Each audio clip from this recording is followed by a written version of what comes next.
Hello friends, எல்லாருக்கும் வணக்கம். இன்றைக்கி சூப்பரான ஒரு வீடியோ பார்க்குறோம். என்னென்னா, நம்ம பச்சரிசியில் எப்பொழுதும் மாவு அரைச்சி இடியப்பம், கொழுக்கட்டை இந்த மாதிரிலாம் செய்கிறதுக்காக நம்ம மாவு அரைச்சி வைப்போம் இல்லையா? அது ரொம்ப நாளைக்கு எப்படி ஸ்டோர் பண்ணி வைக்கலாங்கிறதையும், இந்த மெத்தட் யூஸ் பண்ணுறப்ப ரொம்ப நாளைக்கு ஸ்டோர் பண்ணலாம். ப்ளஸ் ரொம்ப ஈஸியாக நம்மளுக்கு இதை அவிச்செல்லாம் ரெடி பண்ணுவோம். மாவு அரைச்சிட்டு வந்துட்டு அவிச்சு அதேமாரிலாம் இல்லாமல் நம்ம டக்குன்னு செய்கிற மாதிரி ஒரு நியூ மெத்தடு தான் அதை நான் கற்றுக் கொடுக்க போகிறேன். பாருங்கள் எல்லோரும்.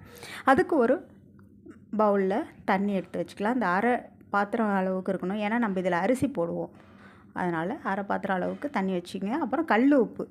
இந்த கல் உப்பு சேர்க்குறனால பார்த்திங்கன்னா, நீங்கள் மாவில் உப்பு சேர்க்குறப்ப பார்த்திங்கன்னா நம்ம பூச்சி வண்டெல்லாம் வரும். ஸோ அதெல்லாம் வராது. ஏன்னா உப்பு சேர்த்து நம்ம மாவு அரைக்கிறப்ப பார்த்திங்கன்னா பூச்செல்லாம் பிடிக்காமல் ரொம்ப நாளைக்கு இருக்கும். இதை மூடி வச்சு கொஞ்சம் நல்லா சூடாகட்டும் இந்த தண்ணி.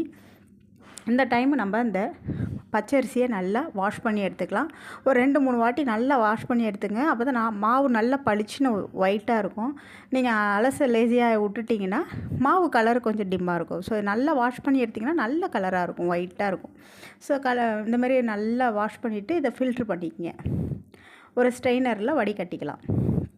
வடிகட்டிட்டு நம்ம தண்ணி இப்போது சால்ட்டு போட்டு நம்ம அதை பாயில் பண்ணுறோம், ஓகேவா? அது நல்லா இப்போ இந்த அளவுக்கு சூடு வந்துச்சுன்னா போதும். வந்தோடனே நம்ம இப்போ ரெடி பண்ணி வச்சுருக்க அரிசி அலச தான் செய்யணுமே தவிர ஊரெல்லாம் விடக்கூடாது. நம்ம அதை ஸ்ட்ரெயின் பண்ணி வச்சுருக்கோம் ஸ்ட்ரெயினரில். ஸோ அந்த அரிசி எடுத்து இதில் நம்ம போட்டுடணும். போட்டு நீங்கள் வேகலாம் வச்சிடக்கூடாது. வேக வைக்காமல் ஒரு 2 கிண்டு அளவுக்கு ஒரு அரிசியை எடுத்திங்கன்னா ஒரு சூடாக இருக்கணுமே தவிர ஆனால் அது ரொம்ப வெந்துடக்கூடாது. ஸோ இந்தமாரி செஞ்சிங்கன்னா என்ன ஆகும்னா, நம்ம எப்பொழுதும் பச்சரிசி அரைக்கிறப்ப ஃபஸ்ட்டு என்ன பண்ணுவாங்க, அரிசியை ஒரு நல்லா அலசிட்டு காய வச்சுருவாங்க. அந்த காய வச்ச அரிசியை மாவாக இடிச்சிட்டு வருவாங்க. இடிச்சிட்டு வந்தால் தான் அதை அவிப்பாங்க. இட்லி பானையில் வச்சு அவிப்பாங்க. அப்புறம் அதை சலிச்சிட்டு திரும்ப காய வச்சு ஸ்டோர் பண்ணுவாங்க. இவ்வளோ ப்ராசஸ் இருக்கும்.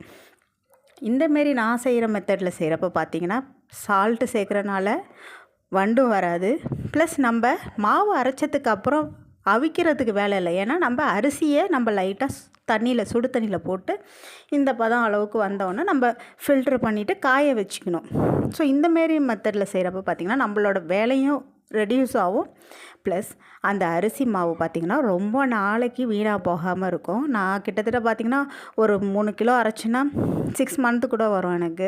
நான் யூசேஜ் பொறுத்து. ஆனால் வண்டே பிடிச்சதில்லை.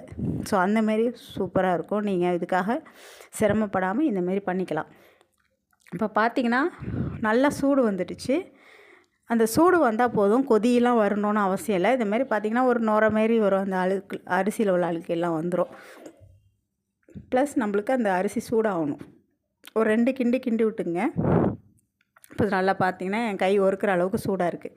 இப்போ இதை ஃபில்ட்ரு பண்ணிக்கலாம். திரும்பவும் ஸ்ட்ரெயினரில் ஸ்ட்ரெயின் பண்ணிவிட்டு நம்ம எப்பொழுதும் போல தான் ஒரு துணியில் எடுத்து வச்சுட்டு வெயிலில் நல்லா ஒரு நாள் காய வச்சிடணும். நல்லா காயணும். எப்படி முறுக்கு மாவுக்கெலாம் காய வைப்பீங்களே, ஸோ அதுமாதிரி நல்லா காஞ்சோடனே எப்பொழுதும் போல் மாவு மிஷினில் கொடுத்து அரைச்சி எடுத்துகிட்டு அவ்வளோதான், ஸ்டோர் பண்ணிட வேண்டியதான். நீங்கள் இதை அதுக்கப்புறம் அவிக்கிற வேலையெல்லாம் இல்லை. ஏன்னா நம்ம மாவாக அவிக்கிறதுக்கு பதிலாக அரிசியாகவே அவிச்சிடுறோம். ஸோ நம்மளுக்கு வேலை கம்மி. ப்ளஸ் நம்மளுக்கு வண்டும் பிடிக்காது. ஸோ நம்ம இதை நான் மாவு அரைச்சிட்டு காட்டுறது பார்ட் 2ல் நான் உங்களுக்கு காமிக்கிறேன். ஸோ இதில் நான் எப்படி மாவு ரெடி பண்ணுறது, அரிசி எப்படி கழுவுறது, வேக வைக்கிறதுங்கிறது மட்டும் இந்த அளவுக்கு இருந்தால் போதும். இது கரெக்டாக இருக்கும். இப்போ நம்ம முன்னாடி செஞ்ச மாதிரியே ஃபில்ட்ரு பண்ணிட வேண்டியதான். இது காய வைக்கிறப்ப பார்த்திங்கன்னா துணியில் லைட்டாக ஒட்டிக்கும். எதனாலனா நம்ம சுடு தண்ணியில் போட்டு எடுக்கிறனால ஒட்டும். நார்மலாக நம்ம அரிசி காய வைக்கிறப்ப பார்த்திங்கன்னா துணியிலலாம் ஒட்டாது. இது லைட்டாக ஒட்டும். நீங்கள் கையால் லைட்டாக எடுத்து விட்டிங்கனாலே வந்துடும். அவ்வளோதான். மற்றபடி பெரிய ஒர்க்குன்னு உங்களுக்கு ஒன்றும் இருக்காது. ஒரு வாட்டி காய வச்சாலே போதும், டக்குன்னு வேலை முடிஞ்சிடும். இதுமாரி ஃபஸ்ட்டு ஃபில்ட்ரு பண்ணிக்கங்க. அதுக்கப்புறம் ஒரு துணியில் போட்டு இந்தமாரி எடுத்து நல்லா ஃபில்ட்ரு ஆனோடனே ஒரு துணியை நம்ம இதுமாரி வச்சுட்டு அதில் போட்டு எடுத்துட்டு அப்படியே கொண்டு போய் காய வச்சிட வேண்டியதான். காய வச்சதை நம்ம அரைச்சி எடுத்துக்கணும். இதேமாரி கண்டிப்பாக எல்லோரும் ட்ரை பண்ணுங்கள். பார்ட் 2ல் மாவு அரைச்சிட்டு வரதை நான் காமிக்கிறேன். இதை வந்து எனக்கு காய வைக்க எப்படியும் ஒரு 1 ஆர் 2 டேஸ் ஆகும். இப்போ மழை காலங்கிறனால கொஞ்சம் லேட்டாக தான் காயும். ஸோ நல்லாவும் காய வச்சுக்கலாம். ஒரு 2 நாள் காய வச்சுக்கலாம் வெயிலுக்கு தகுந்த மாரி.